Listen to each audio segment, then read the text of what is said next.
नमस्कार दोस्तों, मेरा नाम है कृष्णा मिश्रा। आप सभी का अपने परिवार जीएस कर्मी योगी में बहुत-बहुत स्वागत है। आज हम बात करेंगे उत्तर प्रदेश पुलिस के पीवाईक्यू पेपर पे 2024 से जो हम शुरू किए थे, पिछली 2 कक्षाएँ हो गई है। जो लोग पिछली 2 क्लास नहीं देखे हैं, वो जाके पिछली 2 क्लास देख लें। और हमने एक क्लास बनाई थी यूपी पुलिस स्ट्रेटजी की तैयारी कैसे करना है, पूरी स्ट्रेटजी बना के उसमें बता दिया है हमने। और आप उस स्ट्रेटजी को देख लीजिए, उसके बाद तैयारी शुरू कर दिए हैं तब भी स्ट्रेटजी एक बार देख लीजिए। स्ट्रेटजी आप सभी लोगों के लिए हमने बनाया है, जो बहुत इंपॉर्टेंट है। और हमारी ये जो कक्षाएं चल रही हैं, पिछले विगत वर्षों में हुए प्रश्नों को लेकर के हम आ रहे हैं और उन प्रश्नों के उत्तर को सॉल्व करेंगे। और उस उत्तर से जुड़े हुए जितने 4 ऑप्शन दिए जाते हैं, वो 4 ऑप्शन से जुड़े हुए जितने भी क्वेश्चन बन सकते हैं, हम पूरा बनाएंगे। और यहीं पे आपके सारे क्वेश्चन का सारे क्वेश्चन को सॉल्व करेंगे, सारे डाउट को सॉल्व करेंगे। आप सभी को बस तैयारी करने की जिम्मेदारी आपकी है, पढ़ने की जिम्मेदारी आपको है, बाकी पढ़ाने की जिम्मेदारी हमारी है। पूरा पढ़ा दे रहे हैं, आप जितना पढ़ा रहे हैं उतना पर्याप्त है। आप सभी लोग जहां से भी पढ़ रहे हैं, पढ़ते रहिए, बेहतरीन पढ़िए। लेकिन पीवाईक्यू की जो ये क्लास आ रही है, ये आप सभी लोगों के लिए बहुत इंपॉर्टेंट है, जो आपके एग्जाम के लिए रामबाण साबित होगी।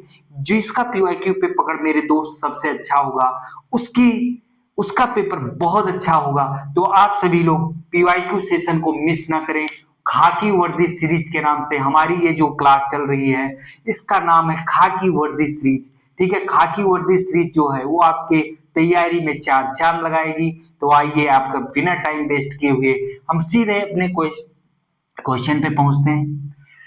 क्वेश्चन है, ये 2024 का पेपर है। 2024 से पीछे जाएंगे, जितने वर्ष के पेपर हुए हैं 2024 से शुरू करते हैं। 2024 से जितने पेपर पीछे हो, हम धीरे धीरे पीछे जाएंगे। तो सबसे पहले हमने उठाया है जीएस। जीएस में पिछली 2 क्लास में हमने सॉल्व कराया है, तीसरी क्लास है।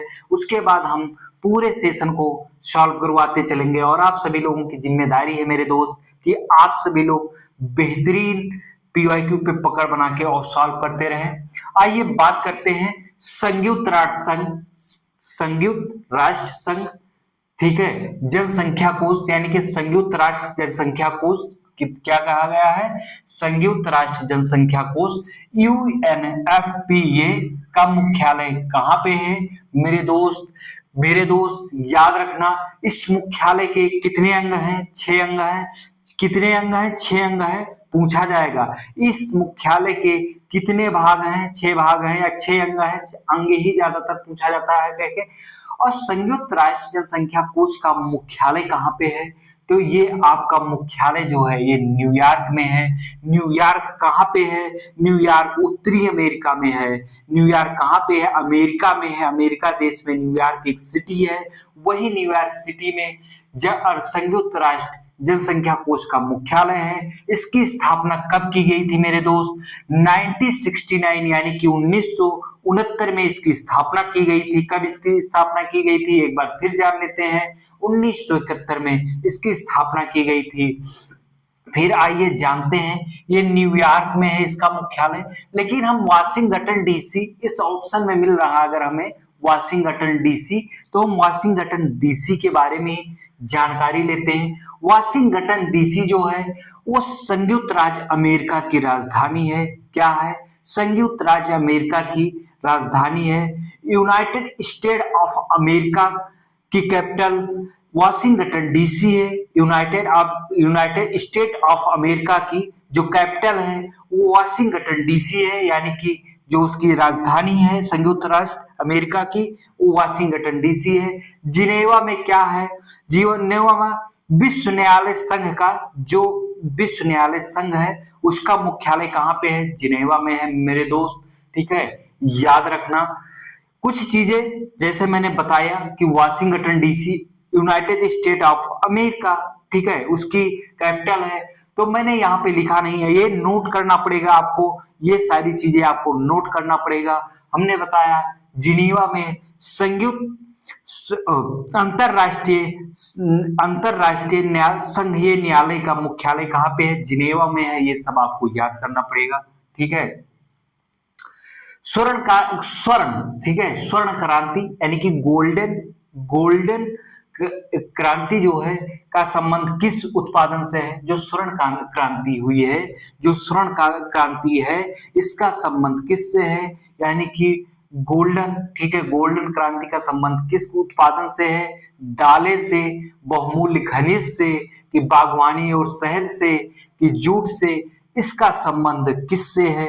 ये उत्तर रहा आपके सामने। आइए ये उत्तर आपके सभी के सामने पेश हुआ खटाक से। बागवानी और शहद का जो स्वर्ण क्रांति है ये किसके उत्पादन से संबंधित है? ये बागवानी और शहद के उत्पादन से संबंधित है मेरे दोस्त।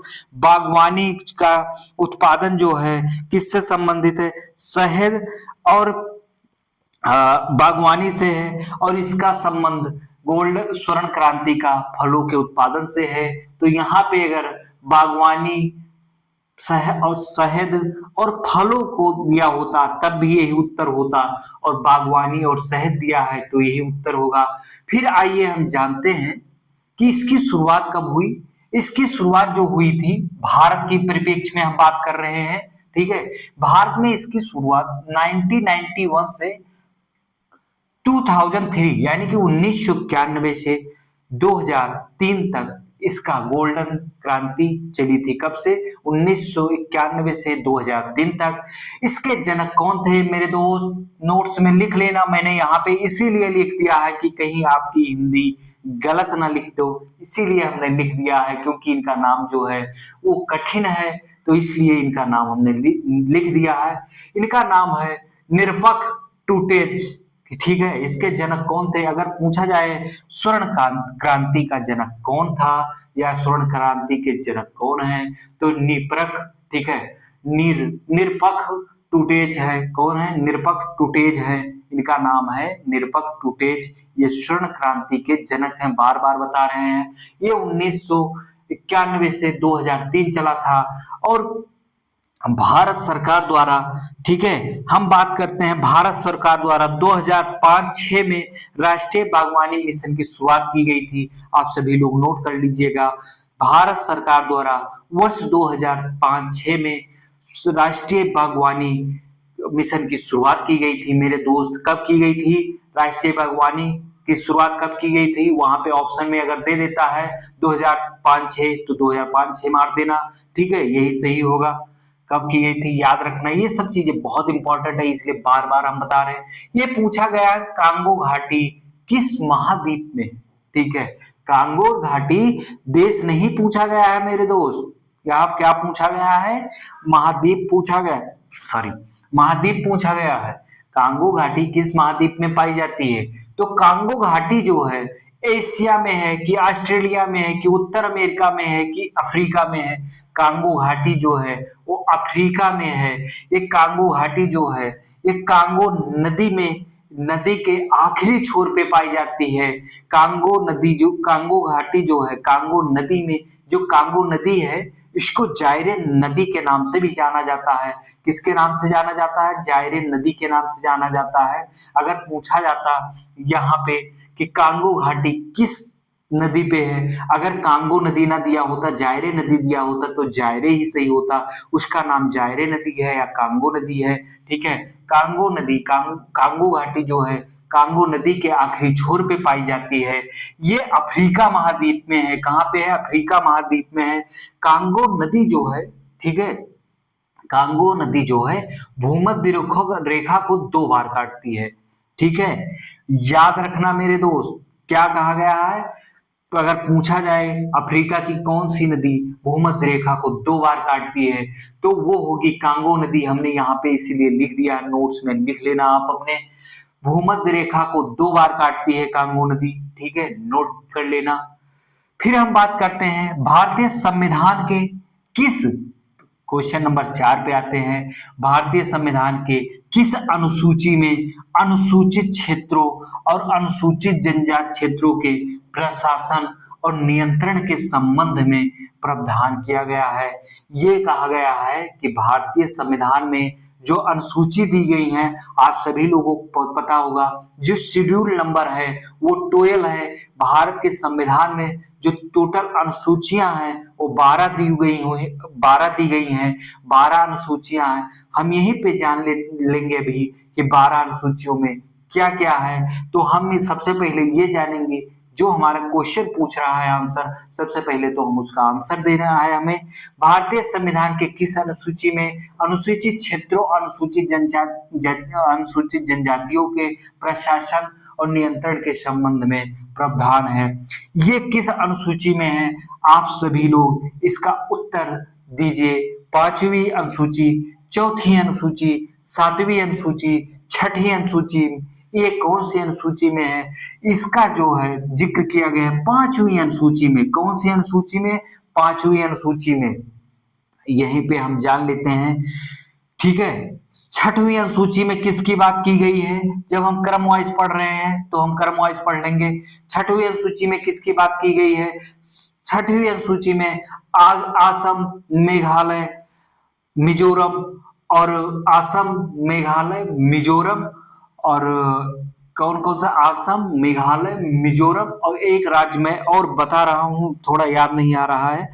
ये 4 राज्यों की सिर्फ बात की गई है, असम, मेघालय, मिजोरम और त्रिपुरा, ठीक है।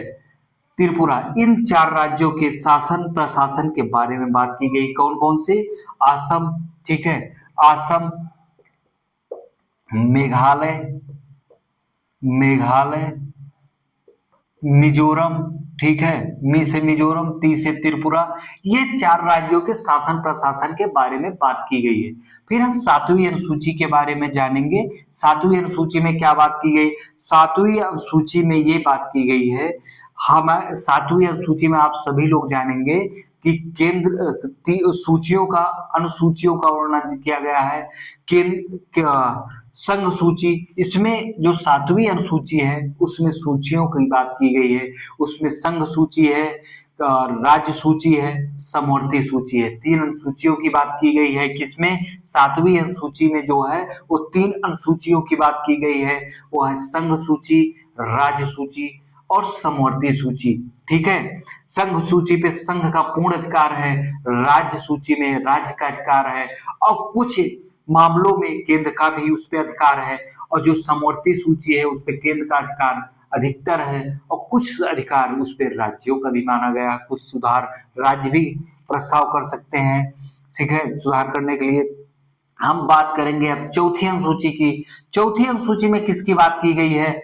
चौथी अनुसूची में बात की गई है कि राज्य एवं केंद्र शासित प्रदेश, यानी कि केंद्र शासित राज्यों के बारे में, उनके प्रमुख और उनके क्या कहते हैं नेतृत्व को लेकर के बात की गई है। यहाँ राज्यसभा सीटों के आवंटन के बारे में बात की गई है कि इस राज्य और संघ राज्य क्षेत्र के प्रतिनिधित्व की बात की गई है कि प्रतिनिधित्व राज्य के अनुसार प्रतिनिधित्व की बात की गई है। तो उसमें राज्यसभा में प्रतिनिधित्व करने के लिए कहां से कितने लोग, किस राज्य से या किस केंद्र शासित से कितने लोग आएंगे, इसकी बात कहाँ पे की गई है, किस अनुसूची में की गई है? इसमें चौथी अनुसूची में की गई है। कौन सी अनुसूची में की है मेरे दोस्त? चौथी अनुसूची में की गई है, याद रखना, ठीक है।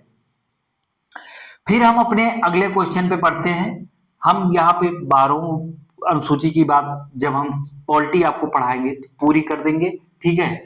और हम यहाँ पे पूरा कर सकते हैं, लेकिन आपका टाइम जो है वो जितने टाइम में क्लास कंप्लीट करना उसको ध्यान में रखते हुए जितनी 4 सूचियां दी गई थी उसको बता दिए। सूची नंबर 1 में बात की गई है, प्रथम सूची में बात की गई है राज्यों और उनके राज्य क्षेत्रों को लेकर के, ठीक है। द्वितीय अनुसूची में बात की गई है, द्वितीय अनुसूची में जिसकी बात की गई है उसकी बात की गई है, इस समय बता रहा हूं मैं, उसमें बात की गई है वेतन और पेंशन को लेकर के। और तीसरी में बात की गई है जो उस शपथ को लेकर के बात की गई है, ठीक है। फिर हम आइए बात करते हैं आर्थिक सहयोग और विकास संगठन, ठीक है। OECD क्या है? आर्थिक सहयोग और विकास संगठन। OECD किस प्रकार की आर्थिकी विकास का समर्थन करता है? इसका उत्तर सीधा था एक ही था, इसलिए हमने बहुत बढ़ाया नहीं इसको, और इसका जो था वो हमने ये, लेकिन यहाँ पे हमने ये सब पे जो टिक लगा दिया है, इसका आंसर जो सही है वो आंसर नंबर 1 होगा। ये मैं एक कर दे रहा हूँ। क्वेश्चन नंबर 4 का 5वीं अनुसूची होगी। आर्थिक सहयोग और विकास संगठन OECD किस प्रकार की आर्थिक विकास का समर्थन करता है? आंसर सीधा लिखा हुआ है आपके सामने है। आर्थिक और सामाजिक कल्याण में सुधार करने वाली नीतियों को बढ़ावा देना। इसका मुख्यालय कहाँ पे है? OECD का मुख्यालय कहाँ पे है मेरे दोस्त? OECD का मुख्यालय कहाँ पे है? इसका मुख्यालय जो है पेरिस, पेरिस में है। पेरिस किस देश में है? पेरिस फ्रांस में है। फ्रांस की राजधानी क्या है? फ्रांस की कैपिटल क्या है? फ्रांस की कैपिटल पेरिस है। फ्रांस की राजधानी क्या है? आपकी क्वेश्चन आपके पेपर में 1 से 2 देशों की राजधानियां जरूर पूछी जाएगी। हम बात कर रहे हैं बार बार राज्यों की राजधानी पूछी जाएगी, आप सभी को याद करना होगा।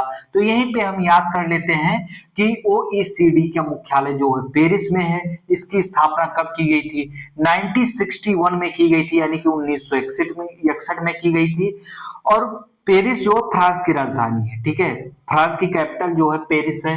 फिर हम बात करते हैं साइबर सुरक्षा को लेकर के। साइबर सुरक्षा एवं इंक्रिप्शन का उद्देश्य क्या है? ठीक है, यहां भी एक ही आंसर था, इसलिए हमने सीधा आंसर की बात की है। साइबर सुरक्षा इंक्रिप्शन का उद्देश्य क्या है? ये अनधिकृत, ये बात करता है अनधिकृत पहुंच को रोकने के लिए डेटा को कोडित रूप में कन्वर्ट करना। ठीक है, इसका उत्तर ये होगा। फिर आइए हम बात करते हैं क्वेश्चन नंबर 7 की। विटामिन सी की कमी से कौन सा रोग होता है? विटामिन सी की कमी से कौन सा रोग होता है? स्कर्वी रोग होता है, सूखा रोग होता है, बेरी बेरी रोग होता है कि पेलाग्रा रोग होता है? पेलाग्रा रोग होता है। कौन सा रोग होता है? विटामिन सी की कमी से कौन सा रोग होता है? स्कर्वी रोग होता है। और विटामिन सी सर्वाधिक किसमें पाई जाती है? विटामिन सी सर्वाधिक आंवले में पाई जाती है। ठीक है, और विटामिन सी की जो जो फल है या जिसमें विटामिन सी पाई जाती है वो सब लोग आप सभी लोग कमेंट करके जरूर बताना। सर्वाधिक विटामिन सी किसमें पाई जाती है? आंवले में पाई जाती है। विटामिन सी की कमी से कौन सा रोग हो जाता है? स्कर्वी रोग हो जाता है, ये ऑप्शन से। विटामिन डी की कमी से कौन सा रोग हो जाता है? सूखा रोग हो जाता है। ठीक है, विटामिन ए की कमी से कौन सा रोग हो जाता है? ठीक है, ये बताइए। पेलाग्रा रोग किसकी कमी से होता जाता है? बेरी बेरी बताइएगा, बहुत फेमस है, आप सभी लोगों के लिए छोड़ दे रहे हैं। बेरी बेरी रोग जो है किस विटामिन की कमी से होता है? आप सभी लोग कमेंट में जरूर बताइएगा। कारण है बहुत इजी है, इसलिए हम आप लोगों से पूछे, आप लोग कमेंट करके जरूर बताइएगा। फिर हमने पहुंचते हैं क्वेश्चन नंबर 8 पे। खिलजी वंश की स्थापना किसने की थी? खिलजी वंश की स्थापना किसने की थी? आप सभी लोगों ने अलाउद्दीन खिलजी का नाम सुना होगा। उसी वंश की बात की जा रही है, लेकिन आपको अब यहाँ पे आंसर देना होगा कि खिलजी वंश की स्थापना किसने की थी। इसमें ऑप्शन दिया गया है कुतुबुद्दीन ऐबक, अलाउद्दीन खिलजी, बलबन, जलालुद्दीन खिलजी। किसने की थी? खिलजी वंश की स्थापना जो आपकी की थी वो किसने की थी मेरे दोस्त? जलालुद्दीन खिलजी ने की थी। जलालुद्दीन खिलजी ने की थी। जलालुद्दीन खिलजी जो है गुलाम वंश के अंतिम शासक शमसुद्दीन कान्यूवर्स की हत्या करके, उसकी हत्या करके और खिलजी वंश की स्थापना की थी। खिलजी वंश की स्थापना कब हुई थी? 1290 में हुई थी। 1290 से 1320 तक खिलजी वंश चला था। कितने वर्ष चला टोटल? 30 वर्ष चला था। अगर पूछा जाता है कि सबसे कम शासन, ठीक है, सल्तनत काल में किस वंश का था, तो इसमें भी खिलजी वंश, खिलजी ही होगा। ठीक है, फिर हम बात करेंगे जो गुलाम वंश का संस्थापक कौन था? वो कुतुबुद्दीन ऐबक था। लेकिन जो वास्तविक संस्थापक है आपको मिलेगा, जो वास्तविक संस्थापक वो इल्तुतमिश मिलेगा। लेकिन जब सिर्फ यही क्वेश्चन में पूछा जाए कि गुलाम वंश की स्थापना किसने की थी, तो कुतुबुद्दीन ऐबक उसका आंसर हो जाएगा। बाकी खिलजी वंश की स्थापना किसने की थी? जलालुद्दीन खिलजी ने की थी। कब की थी? 1290 में की थी। तो 1290 से 1320 तक चला था। इसी जलालुद्दीन खिलजी की हत्या कर करके उसका दामाद, यानी कि उसका भतीजा या दामाद अलाउद्दीन खिलजी, यही कड़ा में उसकी हत्या कर देता है इस इलाहाबाद के पास में। ठीक है, जहां से आपकी ये क्लास चल रही है, प्रयागराज से आपकी क्लास से चल रही है, यही कड़ा यही पास में है, यहीं पे जलालुद्दीन खिलजी की हत्या करके अलाउद्दीन खिलजी यहाँ का खिलजी वंश का जो है शासक बनता है। ठीक है, फिर बात करते हैं हम निम्नलिखित में से सब किसने सप्तांक राजनीतिक तर्कसंगतता का सिद्धांत प्रतिपादित किया, किसने किया था, ये पुस्तक किसने लिखी थी। ठीक है, एक सप्तांक है, उसको ये जो सिद्धांत है ये किसने दिया था सप्तांक का। ठीक है, तुलसीदास, मनु, चरक, कौटिल्य, किसने दिया था मेरे दोस्त, कौटिल्य ने दिया था। सप्तांग में क्या है, राजा है, उसके बाद बात की गई है राजा है, उसमें बहुत सारी 7 चीजें हैं, राजा है, प्रजा है, शासन प्रशासन से संबंधित बात की गई है, और जो भी बात की है उसमें 7 प्रकार, सप्तांग में 7 प्रकार के पूछा जाए कितने प्रकार के सिद्धांतों की बात की गई है सप्तांग में, तो 7 प्रकार के सिद्धांतों की बात की गई है। और इसकी रचना किसने की थी, इसका प्रतिपादन किसने किया था, तो कौटिल्य ने किया था। फिर आइए हम जानते हैं, बहुत फेमस क्वेश्चन है, उत्तर प्रदेश के उच्च सदन को कहा जाता है, उत्तर प्रदेश के उच्च सदन को क्या कहा जाता है मेरे दोस्त, विधान महल, विधानसभा, विधान मंडली, विधान परिषद। ये 4 ऑप्शन आपके सामने हुए आ गए, आपके सामने ये चारों ऑप्शन प्रस्तुत हो चुके हैं। उत्तर प्रदेश में के उच्च सदन किसको कहा जाता है, ये विधान परिषद को कहा जाता है, उच्च सदन जो है विधान परिषद को कहा जाता है। और उत्तर प्रदेश में उच्च सदन में कितने सदस्य होते हैं, टोटल कितने सदस्य होते हैं, तो 100 सदस्य आपसे पूछा जाएगा। विधान परिषद में, उत्तर प्रदेश के विधान परिषद में कुल कितने सदस्य हैं, तो यानी कि 100 सदस्य हैं, कितने सदस्य हैं, 100 सदस्य हैं इसमें। तो इस प्रकार जो है आप लोग कमेंट में एक आंसर जरूर देना, कितने राज्यों में उच्च सदन है, यानी कि विधान परिषद भारत के कितने राज्यों में मेरे दोस्त, इसका उत्तर जरूर दीजिएगा कमेंट में। आप लोगों को मैंने आज 2 कार्य दिया है, एक तो बेरी बेरी रोग जो है इसको कौन सी विटामिन की कमी से हो जाता है, और एक मैंने दिया कि उच्च सदन यानी कि विधान परिषद भारत के कितने राज्यों में। आप कमेंट करके जरूर बताइएगा। बाकी ये क्लास ऐसे कंटिन्यू चलती रहेगी, और क्लास को अधिक से अधिक अपने दोस्तों के पास शेयर करिए। और यूपी पुलिस के लिए ये बहुत बेहतरीन जो है क्लास है, यूट्यूब की दुनिया में सबसे बेहतरीन क्लास है, और इस क्लास का फायदा उठाइए। जो आपको क्लास मुफ्त में मिल रही है तो उसका फायदा उठाइए।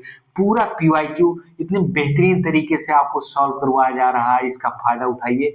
और पीवाईक्यू बता रहे हैं, जितनी मजबूत पकड़ होगी आपकी पीवाईक्यू पे, उतना ही आप सभी लोग, ठीक है, जितना पीवाईक्यू पे आप सभी की पकड़ मजबूत होगी, उतना ही आप सभी लोग, ठीक है, मजबूत स्थिति में रहेंगे, तैयारी की मजबूत स्थिति में रहेंगे।